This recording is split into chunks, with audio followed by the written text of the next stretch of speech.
Atenção, senhores ouvintes, atenção. Bombardearam a base norte-americana de Cerrado. Testemunho ocular da história.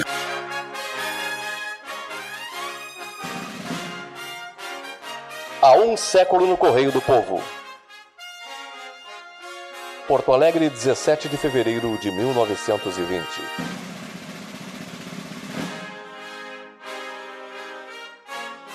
A situação na Rússia.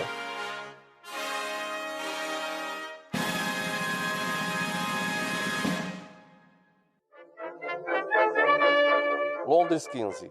Um comunicado recebido pelo Ministério da Guerra diz que a marcha dos bolchevistas sobre Sterpol parece sustada. Os voluntários atacaram os vermelhos à margem sul do Azov, rechaçando-os. Na embocadura do Don, os voluntários rechaçaram um ataque ao sul de Perkop.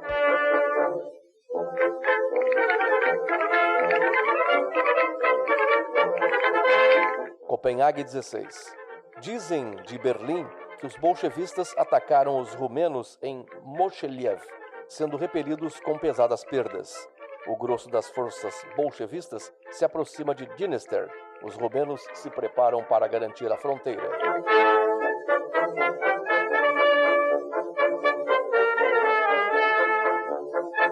Estocolmo, 15. O jornal Svenska Dagblad recebeu um telegrama de Helsingfors, informando que 5.000 chineses se juntaram ao exército dos bolchevistas.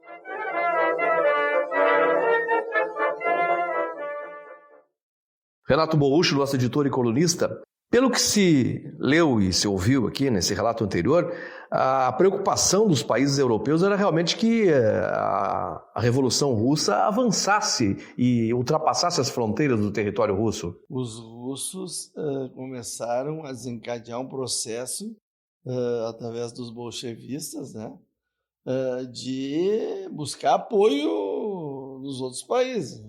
Por exemplo, até os próprios chineses, mais de 5.000 chineses tinham aderido a favor dos bolchevistas.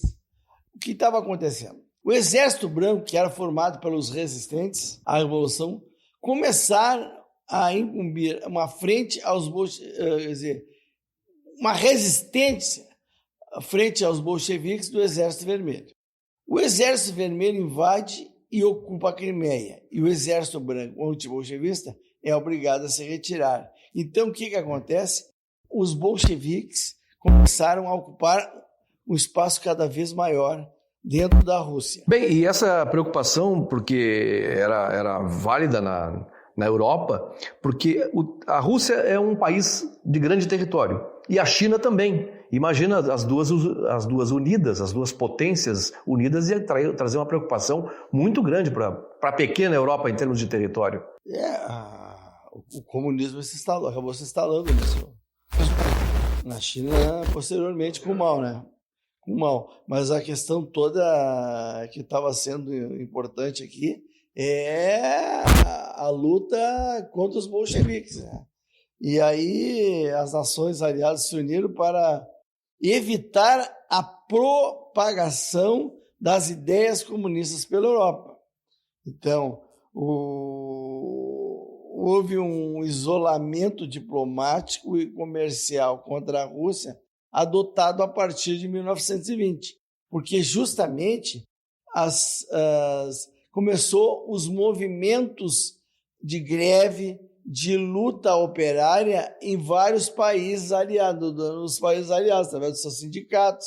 E isso aí era uma forma de espalhar o comunismo pela Europa. Então, o que aconteceu? Os países da Entente, os países aliados, começaram a fazer um isolamento diplomático com a Rússia.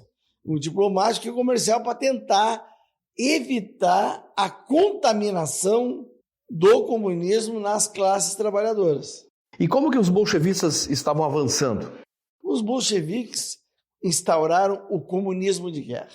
Esse comunismo de guerra, que eles chamaram, era um comunismo que era colocado como prioridade na sua divulgação, na sua comunicação, na sua inserção.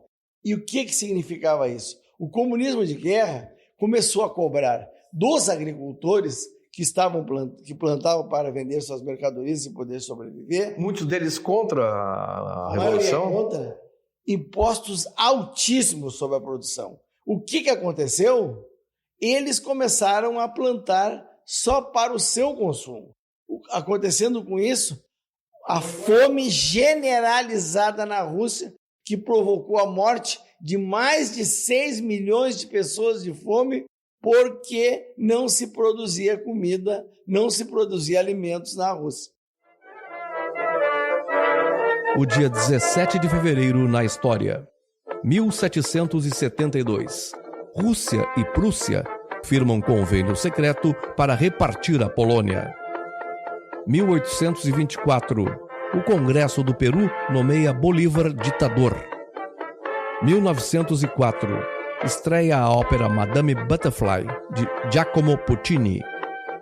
1922. Fim da Semana de Arte Moderna. 1973. Morre o compositor e instrumentista Pixinguinha. 2004. Parlamento holandês aprova a expulsão de 26 mil imigrantes. Apresentação de Alfredo Poças, pesquisa Renato Borruch, técnica de Aleph Alencar, direção e produção Jonatas Costa.